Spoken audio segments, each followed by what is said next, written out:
Hello student, আপনারা জানেন প্রত্যেকটা চাকরির পরীক্ষাতে কম বেশি 20 থেকে 30টা অঙ্ক দেওয়া থাকে। আর এই 20 থেকে 30টা অঙ্ক সলভ করতে যে প্রবলেমটা আমাদের সব থেকে বেশি ফেস করতে হয় সেটা হচ্ছে কি কখনো কখনো বড় বড় গুণ চলে আসে। আর বড় বড় গুণ করবার ক্ষেত্রে আমাদের অঙ্কটা অনেক বেশি টাইম নিয়ে নেয়, যে ক্ষেত্রে কি আমাদের চাকরি পরীক্ষার ক্ষেত্রে খুব কম সময়ে কোনো অঙ্ক করতে হবে। তাহলে খুব কম সময়ে যে অঙ্কটা করতে হবে সেটাকে আমি যদি একটা সাধারণ গুণের জন্য অনেক লম্বা করে ফেলি, অনেক টাইম দিয়ে ফেলি, সেক্ষেত্রে পরীক্ষার অন্যান্য একটি কি দুটি অঙ্ক মিস করে যাবো। আর চাকরির পরীক্ষার ক্ষেত্রে 1 নম্বর যে কত বড় ফ্যাক্টর হতে পারে সেটা আমরা জানি মোটামুটি। যাই হোক, আমরা দেখা যাক কিছু আজকে সহজ গুণের করার পদ্ধতি দেখাচ্ছি। দেখা যাক, লেটস সি। প্রথমে আমি কিছু দিচ্ছি যে 3 অঙ্কের গুণ, যে সংখ্যাগুলো 100 থেকে বড়, অর্থাৎ সাপোজ এরকম কোন সংখ্যা 107 107, তো একে গুণ করা হচ্ছে সাপোজ যে 108 দিয়ে। এরকম কোন গুণ যদি থাকে তাহলে সেক্ষেত্রে আমরা কি করব? সেক্ষেত্রে আমরা শুধু দেখব যে এখানে যে কোনো একটিকে ফলো করলে হয় যে এখানে আমরা 100 চেয়ে কত বেশি আছে। এখানে 100 চেয়ে বেশি আছে 8, তাহলে এখানে আছে 7, তাহলে 107 এর সঙ্গে এই 8টি যোগ করে দেবো। তাহলে 107 আর 8 কত হচ্ছে? 115। এই 107 এর সঙ্গে এখানে 100 পরে যোগ থাকবে, অর্থাৎ যদি এখানে 12 থাকতো তাহলে 12 যোগ করতাম, 2 থাকলে 2 যোগ করতাম, 3 থাকলে 3 যোগ করতাম। আর এখানে কত আছে? 8 আছে, তাহলে 107 এর সঙ্গে 108 যোগ করলে 100টা যোগ করতে হবে না, শুধু 8টা। যদি 8 যোগ করে দিই তাহলে কি হয়ে যাবে? 115। আর এখানে আমরা 7 8 56। তো আমরা এরকম টাইপের ভাবে গুণটা করতে পারি। তাহলে এর কারেক্ট অ্যান্সার, যদি কোনো সন্দেহ থাকে তাহলে ক্যালকুলেটরে মিলিয়ে দেখলেই হয়ে যাবে। আর যেটা প্রবলেম, নেক্সট আমরা আরেকটা দেখি শুধু দেখবার জন্য, যে যদি 112 থাকে গুণিতক 109 রয়েছে, তো এরকম ক্ষেত্রে কি করব? এরকম ক্ষেত্রে এখানটা আমরা একটা প্রবলেম দেখতে পাবো, সেটা হচ্ছে কি আমাকে সবসময় এই উপরের অঙ্কের ক্ষেত্রে মনে রাখতে হবে, মানে এই উপরের অঙ্কের মনে রাখতে যেটা হবে সেটা হচ্ছে এই লাস্ট এখানে দুটো ডিজিট থাকবে। কটা? দুটো ডিজিট। কিরকম ভাবে? আমি এখানে একটা ছোট দিয়ে বোঝাই যে 104 ইন্টু যদি 102 হতো তাহলে কি হতো? 104 ইন্টু 2 হলে এখানে আমার মনে রাখতে হবে এইখানে যখনই করবো 104 আর তার সঙ্গে 2 যোগ, তাহলে কত হলো? 106। তাহলে আমি সেটা লিখলাম কি? 106। তো 106 লিখলাম, কিন্তু এখানে আমার মনে রাখতে হবে দুটো ঘর ফাঁকা আছে। কটা ঘর? দুটো ঘর ফাঁকা। আর এই দুটো ঘর ফাঁকা হলে এখানে দেখুন একটা প্রবলেম আছে, 4 দুগুণে 8 হচ্ছে। আর 4 দুগুণে 8 হলেও এখানে শুধু আমি 8 বসাতে পারবো না, কেন? দুটো ঘর ফাঁকা আছে। তাহলে একটা ঘরে আমি এই লাস্ট ঘরটায় 8 লিখবো, তার আগের ঘরে একটা শূন্য বসিয়ে দেবো। এবার আপনাদের মনে হতে পারে যে এখানে আমি এখানে 8টা লিখে এখানে শূন্যটা লিখতে পারি, কিন্তু আমার এখানে 8 লিখে এখানে শূন্য লেখার অর্থ হচ্ছে 80 লেখা, কিন্তু আমরা 80 লিখবো না, আমরা লিখছি কত? 8। তাহলে 08। তাহলে এটার অ্যান্সার এটা। আবার এই ক্ষেত্রে আবার আরেকটা প্রবলেম দেখতে পাবো, কিরকম? যে 112 আর এখানে হচ্ছে 109, তাহলে 112 আর 109 যদি দেখি, আমি 112 এর সঙ্গে 9 কে যদি গুণ করি, যোগ করে দিই, তাহলে কি হবে? 112 আর 9 হচ্ছে 121। কিন্তু এবার আমরা প্রবলেমটা যেটা ফেস করব, আমরা জানি এখানে দুটো ঘর আছে, কিন্তু এখানে কি হচ্ছে? 12 9 12 108। তাহলে 108 হয়ে গেলে আমার 108 হয়ে যাচ্ছে, এখানে তিনটে ঘর হয়ে যাচ্ছে, কিন্তু আমার কাছে রয়েছে কবার? দুটো ঘর। তাহলে দুটো ঘরের লাস্ট দুটো ডিজিট এরকম বসিয়ে দেবো, আর এই একটা যোগ করে দেবো এর আগের সংখ্যার সঙ্গে, অর্থাৎ এইখানটায় যেটা হবে সেটা হচ্ছে এইটি 2 হয়ে যাবে, এখানে 1 যোগ করবো। তার মানে আমি যদি ভেঙে করতাম তাহলে কি করতাম? 121 যেমন লিখেছি তেমন। আর এখানে দুটো সংখ্যা ছিল, দুটো সংখ্যার জায়গায় এখানে আমার কত হয়ে গেছে? 9 12 108। তাহলে এখানে লিখবো 108। তাহলে যোগ করলে কি হচ্ছে? 8 0, এটা 2 2 1। অ্যাকচুয়ালি আমাকে কিছুই করতে হবে না, শুধু এখানে যদি এক্সট্রা মানে দুটো সংখ্যার চেয়ে বেশি হয়ে যায়, যে সংখ্যাটা বেশি হয়ে যাবে সেই সংখ্যাটা গিয়ে খালি যোগ করে দেবো আগের সংখ্যার সঙ্গে, এটুকু। তাহলে দেখা যাক আরেকটা করতে পারি কিনা।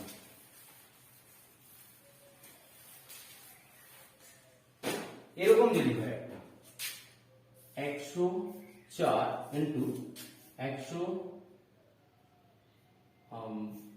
13, তাহলে এটা কিরকম হবে? এখানে 4 আছে, এখানে 13 আছে, তাহলে 104 আর 4 আর 13 কত? 4 আর 13 হচ্ছে 117, 117। আর আমার এই লাস্টের সংখ্যা আমি বলেছি লাস্টের দুটো, এই দুটো আর এই দুটো সবসময় গুণ হবে।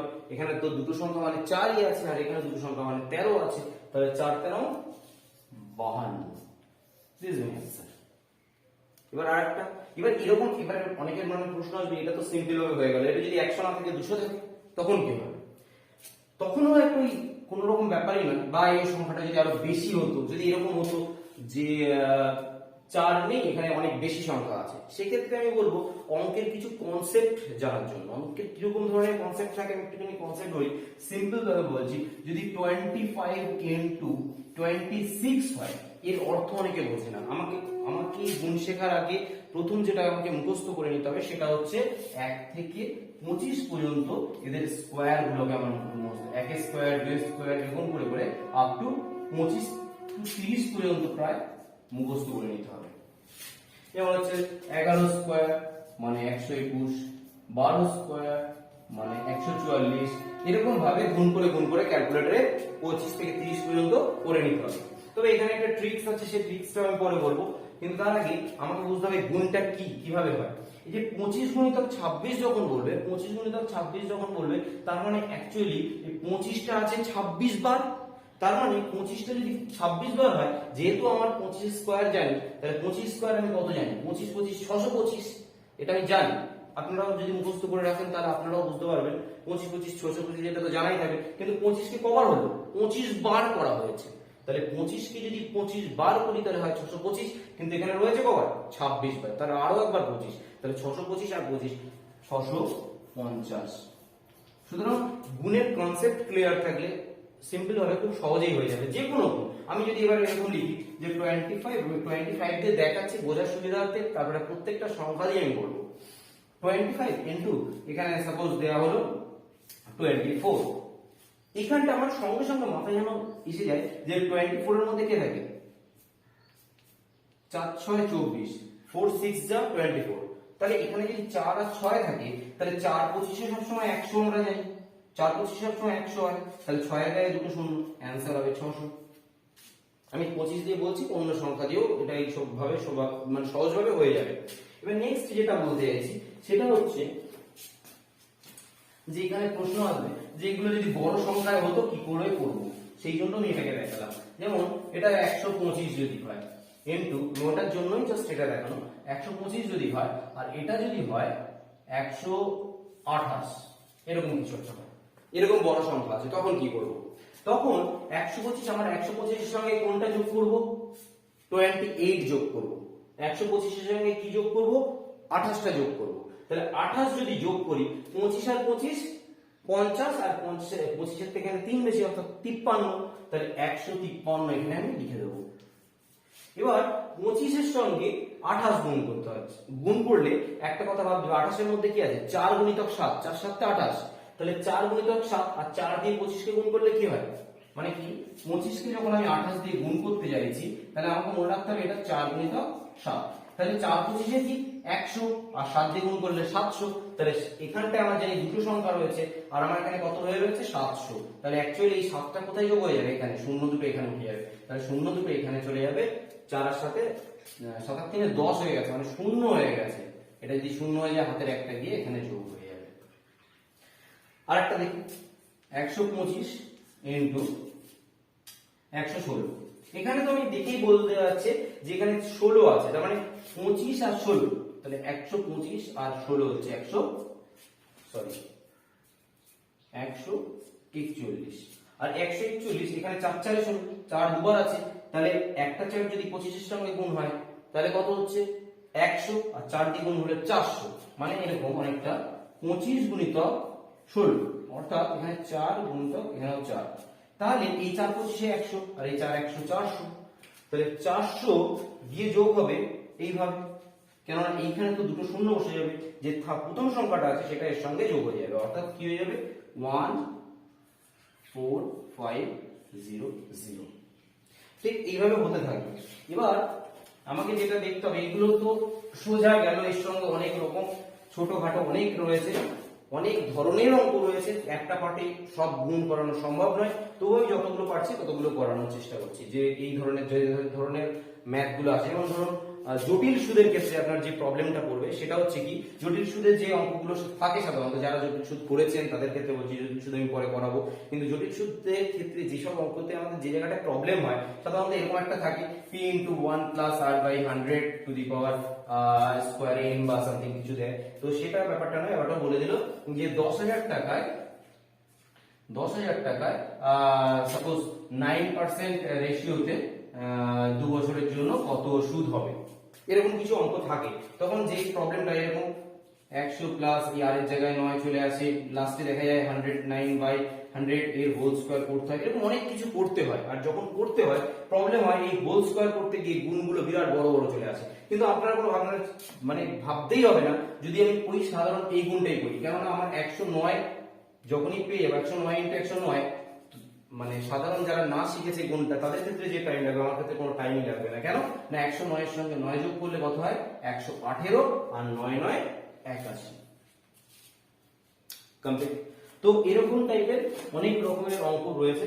তো এইগুলো আমরা গুণগুলো আরো কয়েক রকমের গুণ শিখবো। যেমন যদি 11 দিয়ে গুণ থাকে, মানে কোন এক জাতীয় জিনিস দিয়ে গুণ থাকে, সাপোজ 11 দিয়ে কোনো একটা সংখ্যার গুণ 3 5, তো এই গুণটা হয় কি মানে কিভাবে সহজে করবো সেটাও বলছি, আর কিভাবে এটা হয় মানে কিভাবে অঙ্কটা এইভাবে আসে সেটাও আমি বলছি।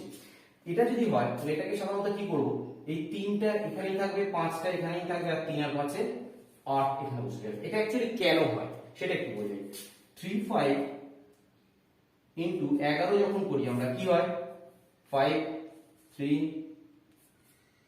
3 5 এরকম টাইপের হয়, 5 আর 5 আর 3 8 এখানে বসে যায়, আর এখানে 3 চলে আসে। তাহলে আমরা যখনই 11 দিয়ে কোনো কিছু করব তাহলে আমাদের সেটা ভাবতেই হবে না। তার কারণ হচ্ছে 11 গুণিতক যদি 3 6 থাকতো তাহলে আমি কি করতাম, সিম্পলি 3 6 আর 6 আর 3 9 এরকম করে দিতাম। কিংবা আমার যদি 11 দিয়ে যদি এরকম থাকে, অনেকের প্রশ্ন আসবে যে 28 যদি থাকে তাহলে কি করব, এক্ষেত্রে তো একটু প্রবলেম হচ্ছে, এখানে 2 লিখলাম, এখানে 8 লিখলাম, কিন্তু 8 আর 2 কত হচ্ছে, 10 চলে আসছে। তখন সেক্ষেত্রে কি করব, 10 এর তো আমি দুটো সংখ্যা বসাতে পারি না, তাহলে একটাই বসাতে পারি, 10 এর শূন্যটা বসাবো, আর একটা কি হবে, হ্যাঁ একদম ঠিক, এর সঙ্গে গিয়ে যোগ হয়ে যাবে।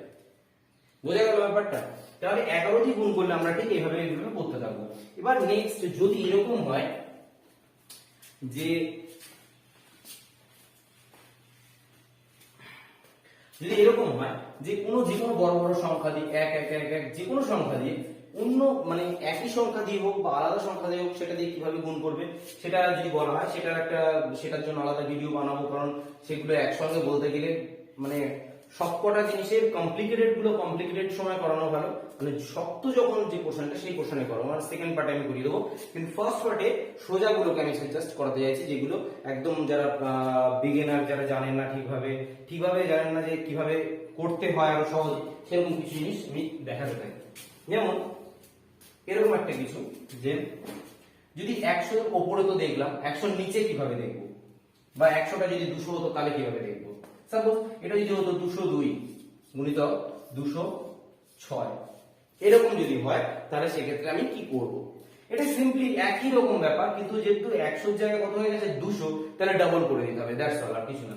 তাহলে 202 এর সঙ্গে 6 যদি যোগ করি তাহলে কত হচ্ছে 208, তাহলে 208 এর ডাবল কত, 208 এর ডাবল 416, আর 6 দুগুণে 12, দ্যাটস মাই आंसर। বোঝা গেল? কিছু কয়েকজন মানে ব্যাপারটা হয়তো সবার ক্লিয়ার হলো না, সেই জন্য আরো দুবার বলছি, দুটো অঙ্ক দিচ্ছি আপনারা দেখুন, আশা করি ঠিকঠাক হয়ে যাবে। 204 ইন্টু 203 এরকম যদি হয় তাহলে 204 এর সঙ্গে 3 যোগ করলে কত হবে, 207, যেহেতু 200 তাহলে ডাবল করতে হবে, তাহলে 207 ইন্টু 2 মানে হচ্ছে 207 ইন্টু 2 মানে 414, তাহলে 414 আর 3 4 12, দিস ইজ মাই आंसर। আর একটা দেখা যাক 211 ইনটু 207 206। এবার এই অঙ্কটা একটু বড় দিলাম যাতে একটুখানি অসুবিধা হয়, যাতে যাদের প্রবলেম হয় তাদের যেন সলভ করা যায়। তাহলে 211 আছে কত, 217, তাহলে ডাবল করতে হবে। তো 217 কে ডাবল করলে কত হয়, 434, আর 6 11 66, সিম্পল 6 11 66। তো এটা আমার অ্যান্সার চলে এলো। তাহলে আমরা এটা বুঝলাম যে 100 100 এর উপরে বা 200 এর উপরে সংখ্যাকে ঠিক কিভাবে আমরা গুণ করব সেইগুলোকে আমরা দেখলাম। এবার দেখব এর থেকে নিচের সংখ্যাকে আমরা ঠিক কিভাবে গুণ করব। যেমন যদি এরকম হয় 96 ইনটু 97, তাহলে যে কোনো একটা কেন, আমি দুটোকে নেওয়ার দরকার নেই, যে কোনো একটা এ 100 এর চেয়ে কত কম আছে, 3 কম আছে। এ 100 এর চেয়ে কত কম আছে, 3 কম আছে। যত কম থাকবে এটা থেকে তত কমিয়ে দাও। এটা 96 আছে, 3 কমালে কত হচ্ছে 93, আর এটা 100 এর চেয়ে কত কম আছে, 4 কম আছে, 3 4 12। অর্থাৎ আমি কি করছি, ব্যাপারটা হচ্ছে যে কোনো একটি থেকে 100 এর চেয়ে কত কম আছে সেটাকে বার করব, করার পর যত কম আছে সেটা অন্যটার থেকে কমিয়ে দেব। ফার্স্ট রুল, কমিয়ে দেওয়ার পরে এটা 100 এর চেয়ে কত কম আছে আর এটা 100 এর চেয়ে কত কম আছে, দুটোকে গুণ করে বসিয়ে দেব। তাহলে কি বললাম, প্রথমে দেখব 100 এর চেয়ে কত কম আছে যে কোনো একটা, যখন সেটা দেখব তারপর কি করব, সেই যত কম থাকবে সেটাকে অন্যটি থেকে বিয়োগ দিয়ে দেবো। বিয়োগ দিয়ে যেটি হবে সেটা বসিয়ে দেবো। এবার এটা থেকেও 100 এর, এটা 100 এর চেয়ে কত কম আছে আর এটা 100 এর চেয়ে কত কম আছে, দুটোকে গুণ করে দেবো, যেটা অ্যান্সার সেটাই আমার অ্যান্সার। দেখা যাক আরেকটা, 94 ইনটু 95, তাহলে এটা 100 এর চেয়ে 5 কম আছে, তাহলে এটা চেয়ে 5 কমিয়ে দেবো। তাহলে 5 কমালে কত হবে, 89, আর এটা 6 কম আছে, এটা 5 কম আছে, এটা 6 কম আছে 100 এর চেয়ে, এটা 5 কম আছে, তাহলে 5 6 30। দ্যাটস ইট, এতটাই সোজা। এরকম এবার এরপরে আবার যে প্রবলেমটা হবে, এবার কিছু অনেকের মনে প্রশ্ন আসবে।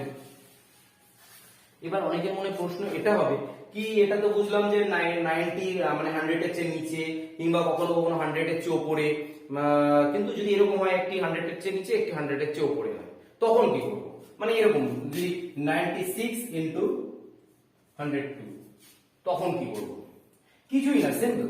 এটা শুধু মনে রাখতে হবে এটা প্লাসে আছে, এটা মাইনাসে আছে, 100 এর চেয়ে কম আছে, এটা 100 এর চেয়ে বেশি আছে। তো আমি চাইছি এটা করানোর আগে যেটা চাইছি সেটা হচ্ছে এরকম ডিফিকাল্টিস প্রত্যেকটা যতগুলো দেখানো হলো প্রত্যেকটা এর ডিফিকাল্ট লেভেলটা রয়েছে, এই ডিফিকাল্ট লেভেলটাকে একসঙ্গে করালে সবচেয়ে বেশি ভালো হয়, কারণ ওগুলোকে বুঝতে সুবিধা হবে। একটা লেভেল কমপ্লিট করলে সেকেন্ড লেভেলে গেলে বুঝতে সুবিধা হবে। আমি তাই চাইছি যে এইগুলো, এটা যদিও সোজা তবুও আমি চাইছি সেকেন্ডবার ওই নর্মাল ওইগুলোকে প্র্যাকটিস করুন, করার পর পরের লেভেলে করাই। তাহলে এই মানে এখন যেটা দেখাই তখন আর একটা গুণের পদ্ধতি আমি দেখাই, সেটা হচ্ছে কিরকম, যেমন এরকম টাইপের যদি কোনো গুণ থাকে যে 99, যে কোনো 99 সেম নাম্বার অফ 9 এবং এর সঙ্গে একই মানে যতগুলো 9 থাকবে ঠিক ততগুলোই পূর্ণ সংখ্যা থাকবে, 32 লাইক দ্যাট, এরকম। এটা কিভাবে হয় সেটা আমি পরে বলছি, কিন্তু কিভাবে আগে কিভাবে করব, সহজে কিভাবে ভাববো, একবার কোনো কিছু না ভেবেই করে দিতে পারবো সেটা দেখার চেষ্টা করছি। যদি এরকম থাকে তাহলে কি করবো, সিম্পলি হচ্ছে 1 কমন 31, আর এর থেকে এটা 3 কে কত দিয়ে যোগ করলে 9 হয়, 6 দিয়ে, 1 কে কত দিয়ে যোগ করলে 9 হয়, 8 দিয়ে। That is my answer. আরেকটা বলি, আরেকটা উদাহরণ দিয়ে দেখুন, যদি তিনটে অঙ্ক থাকতো এরকম, যদি থাকতো 6 7 2 লাইক দ্যাট, তো আমাকে ফার্স্ট কি করতে হবে, যত লেখা আছে তার চেয়ে 1 কম নেব, অর্থাৎ 6 7 1, এবং এখানে প্রত্যেকটা ডিজিট কত যোগ করলে 9 হয় সেটাকে শুধু দেখব। 6 এর সঙ্গে কত যোগ করলে 9 হয়, 3। 7 এর সঙ্গে কত যোগ করলে 9 হয়, 2। 1 এর সঙ্গে কত যোগ করলে 9 হয়, 8। এটাই হচ্ছে অ্যান্সার। তো এটা হয় কিভাবে আমাকে জানতে হবে, এটাকে হয় কিভাবে, কারণ যাতে অনেকের আছে যাদের কিউরিওসিটি থাকে যে গুণটাকে করে ফেললাম, বুঝতে পারলাম, হ্যাঁ ঠিক আছে ভালো, কিন্তু এটা কিভাবে হয় সেটা জানার জন্য আমি একটা অঙ্ককে আমি দেখাচ্ছি। যে ধরুন 99 ইনটু 32 যখন দেওয়া হয়, আমি এটা এরকম ভাবে মানে অ্যাকচুয়ালি 32 টা 99 বার, 32 এটা 99 টাইমস, অর্থাৎ 32 টা 99 বার। অর্থাৎ আমি যদি এরকম করি 32 টাকে 100 বার করে নিলাম, কি করলাম 100 বার, তাহলে 32 টাকে 100 বার যদি করি 100 ইনটু 32 এটা যদি করি এটা 100 বার, কিন্তু এর থেকে যদি আমি 32 বাদ দিয়ে দিই তার মানে তো সেই 99 বারই। তাহলে 100 বার 32 কে কেন আমি এরকম করব, কারণ হচ্ছে আমার 32 কে 100 দিয়ে গুণ করাটা অনেক সহজ, কারণ 99 কে দিয়ে গুণ করাটা কঠিন। তাহলে আমি যদি তাই করি 32 তার পাশে দুটো শূন্য আর তার থেকে 32 বিয়োগ, তাহলে কি হচ্ছে 10 এর থেকে 2 গেলে কত হয় 8। এবার হাতের 1 রয়েছে, 3 আর 1 4, এই হাতের একটা 4 যেই হয়ে গেল, এখানটা কত 10, তো 4 এর থেকে এটা 10 যদি হয় এখানটা কত হচ্ছে 6। এবার এর যে হাতের একটা, এই হাতের একটা এখান থেকে বিয়োগ করতে হয়। এই হাতের 1 যখন বিয়োগ করব সেই বিয়োগ করার জন্য এখান থেকে কমে যাচ্ছে, এইটা কমে গেছে, তার মানে এই হাতের একটা যখন এখানে চলে আসছে না তখন সেইটা কমে যাচ্ছে। বোঝা গেল?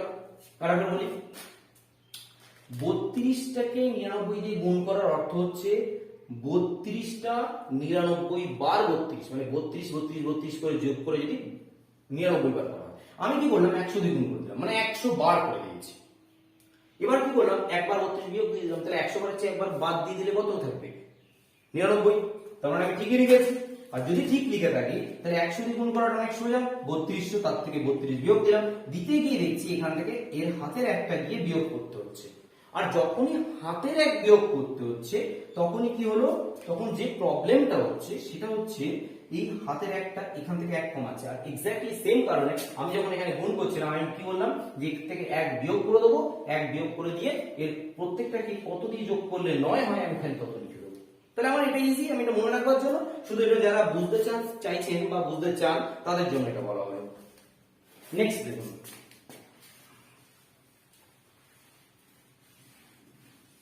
নেক্সট দেখুন যদি এরকম আমি আরেকটা সেম জিনিস করি, তারপরে 99 এরকম যদি বড় কোনো সংখ্যা থাকতো আর তার সঙ্গে যদি 6 7 2 6 এরকম কিছু একটা সংখ্যা থাকতো যা খুশি, তো এরকম সংখ্যা যদি এরকম না হয় এরকম হতো 999 ইনটু 632 লাইক দ্যাট, কিংবা এরকম হতো 99 ইনটু 74672 এরকম কিছু একটা।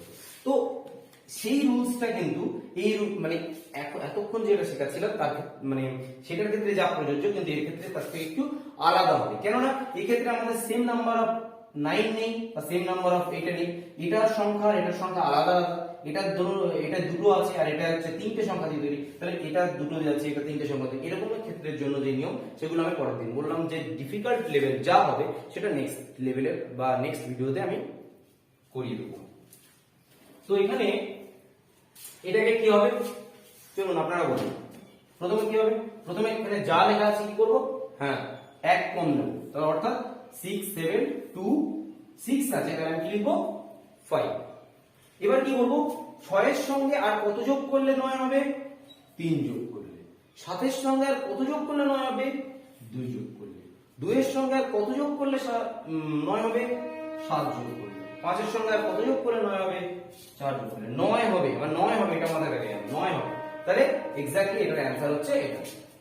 তো এরকম অনেক রকমের অঙ্ক রয়েছে, কোনটা স্কয়ার কিভাবে করতে হয়, কোনটা কিভাবে করতে হয়, আর একটি ছোট একটি কি দুটি দিয়ে আমি এই আজকে সেশনটা শেষ করব। এরকম যদি এরকম হয় যে আমাদের আমরা জানি একক আর দশক হয়, তো এককের সংখ্যা আর দশকের সংখ্যা যদি মনে রাখবেন যে দশকের সংখ্যা যদি একই হয়, দশকের সংখ্যা যদি একই হয় এবং এই এককের সংখ্যা দুটি যোগফল যদি 10 হয়, তাহলে সংখ্যাটা গুণ করাটা খুব সোজা হয়ে যায়। যেমন ধরুন যে 76 আর একটা হচ্ছে 74, দশকের সংখ্যা একই আছে 7 7, এককের সংখ্যা 6 4 10, যে এরকম যদি টাইপের সংখ্যার গুণ থাকে, অর্থাৎ 76 ইনটু 74 বা 65 ইনটু 65 বা 87 ইনটু 83, এরকম যদি কিছু থাকে তাহলে সেক্ষেত্রে গুণ করা খুব সোজা। তাহলে কি করবেন, যে যে সংখ্যাটা আছে তার পরের সংখ্যাকে মনে করবেন। 7 আছে, তারপরে কি 8, তাহলে 7 8 যা বা 7 8 56, আর 4 6 24। এটা কত হবে? 6 এর পরে কত? 7, তাহলে 6 7 42। 6 এর পরের সংখ্যাটা ভাবতে হবে, 6 এর পরে কত? 7, তাহলে 6 7 42, আর 5 5 25। তারপরটা 8 এর পরের সংখ্যা 9 বা 9, তাহলে 8 এর পরের সংখ্যা যদি 9 হয়, 8 9 72, আর 3 7 21। ঠিক এইভাবে করতে হবে। তো আমি আজকে যত রকম বা যতগুলো অঙ্ক শেখালাম বা বললাম, সেই অঙ্কগুলোকে বাড়িতে প্র্যাকটিস করবেন, এবং এর পরের ভিডিও আমি খুব শীঘ্রই দেবো, যাতে এই ধরনের গুণ, শক্ত ধরনের গুণ সমস্ত কিছু আপনারা সহজেই সমাধান করতে পারেন। আমি এটাই চাইবো। আর যদি আমার জন্য আপনার এতটুকু উপকার হয়, বা আপনি মনে করেন আমার জন্য কিছুটা উপকার করতে পেরেছেন না, তাহলে আপনি অবশ্যই লাইক করবেন এবং সাবস্ক্রাইব করবেন। ধন্যবাদ।